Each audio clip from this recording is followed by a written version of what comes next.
Kedua, rizki yang didapatkan dengan bersyukur. Dua, dengan syukur.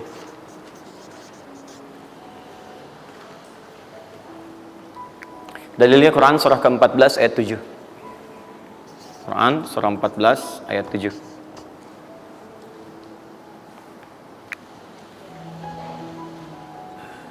Yang saya kotaki itu yang dihafal ya. Yang saya kotaki itu yang dihafal.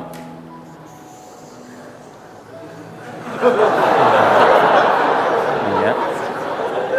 Enggak, ini inti ayatnya. Saya serius, ini inti. Ini harus ada.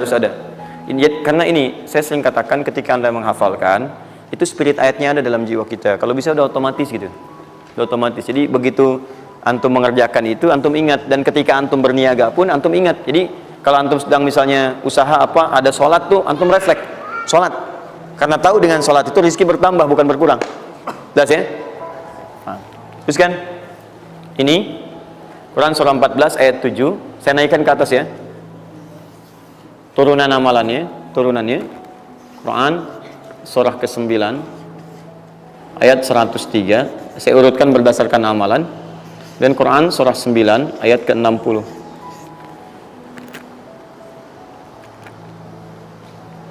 Sudah? Ingat, bahkan Allah langsung menamai ibadah ini dengan ibadah yang sifatnya bisa menambah rezeki. Cuman kadang orang nggak sadar, taunya diambil. Tapi kalau pengertian secara bahasanya sebetulnya bukan berkurang, nambah malah.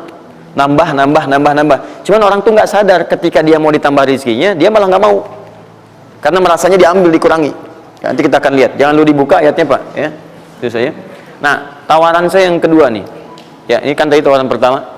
Mau nggak saya kasih bonus lagi? Nah, saya serius. Ketika Anda kerjakan, penambahannya langsung minimal 700 kali lipat nilainya. Mau? Alhamdulillah. Sama, ini 3, ini pun harus 3. Ya. Quran surah kedua ayat 261 sampai 263.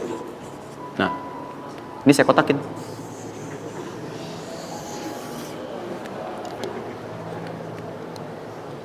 Sebentar. Quran surah kedua ayat 261 sampai 263. Saya mohon izin ya, saya lihat dulu satu. Supaya nggak online maksud saya. Pokoknya Anda online ada masalah dengan saya nanti.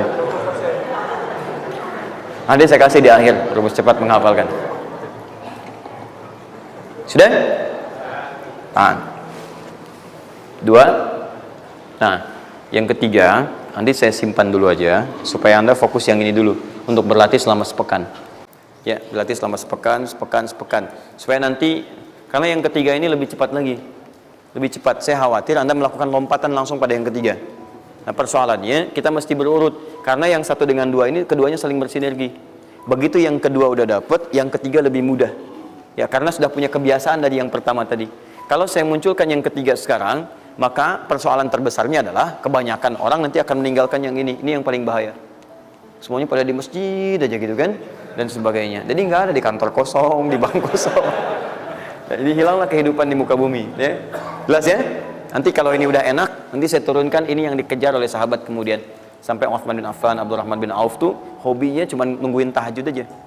Nungguin tahajud, datang. Bukan nggak kerja.